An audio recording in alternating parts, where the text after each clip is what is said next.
তাসকিনের নেওয়া সালমান আলীর আঘার উইকেটই নির্ধারণ করে দেয় বাংলাদেশের জয়। অবশেষে শ্বাসরুদ্ধকর জয় পেল বাংলাদেশ। প্রায় জিততে থাকা ম্যাচ হেরেই গিয়েছিল টাইগাররা, তবে শেষ মুহূর্তে বোলারদের বুদ্ধিদীপ্ত বোলিংয়ের উপর ভর করে বাংলাদেশ পাকিস্তানকে হারিয়ে সিরিজ জয় নিশ্চিত করল। অথচ সালমান আলী আঘা এবং শাহিন আফ্রিদি এই দুজনের জুটি দেখে মনে হচ্ছিল এই বুঝি বাংলাদেশ হেরে যাবে, তবে শেষ হাসি বাংলাদেশই হাসলো। 291 রানের টার্গেটে ব্যাটিং করতে নেমে শুরু থেকে নাজেহাল অবস্থা হতে থাকে পাকিস্তানের। দলীয় 6 রানের মাথায় প্রথম উইকেটের পতন পাকিস্তানের। তাসকিনের বলে ক্যাচ তুলে দিয়ে আউট হন সাহেবজাদা ফারহান।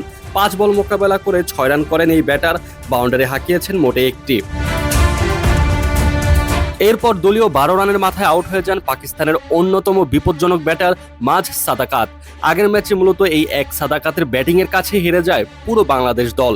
অথচ এবার 5 বল মোকাবেলা করে মাত্র 6 রান করেন এই ব্যাটার। নাহিদ রানার বলে ক্যাচ তুলে দেন সাদাকাত, আর তাতেই তিনি কুপোকাত। 2 ব্যাটার আউট হয়ে যাবার পর দলীয় 17 রানের মাথায় আবারও উইকেটের পতন পাকিস্তানের। এবার তাসকিনের বলে আউট হয়ে যান মোহাম্মদ রেজওয়ান, তাও কিনা একেবারে বোল্ড আউট।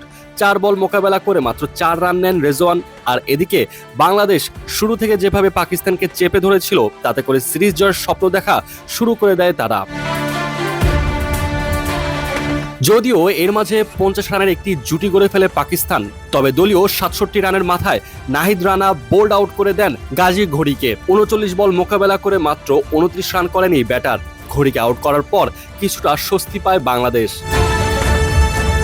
এরপর দলীয় 82 রানের মাথায় আউট হন আব্দুল সামাদ। 2 পেসার নাহিদ রানা ও তাসকিন আহমেদ আগে থেকে উইকেট পেয়েছেন। তাহলে দলের সেরা পেসার মুস্তাফিজুর রহমান কেন বাদ থাকবেন? তাই তো এবার মুস্তাফিজুর রহমান স্বীকার করলেন আব্দুল সামাদের উইকেট। 45 বল মোকাবেলা করে 34 রান করে লিটনের হাতে তালুবন্দী হন এই ব্যাটার। বলা যায় পাকিস্তানের প্রথম 5টা উইকেট বাংলাদেশের 3 পেসার মিলেই স্বীকার করেন। এরপর অবশ্য ক্রিজে থাকেন সালমান আলী আঘা ও সাদ মাসুদ। শেষ মুহূর্তে পাকিস্তানের ব্যাটাররা ম্যাচটা জেতানোর চেষ্টা করলেও টাইগারদের কাছে হার বরণ করতে হয়েছে পাকিদের।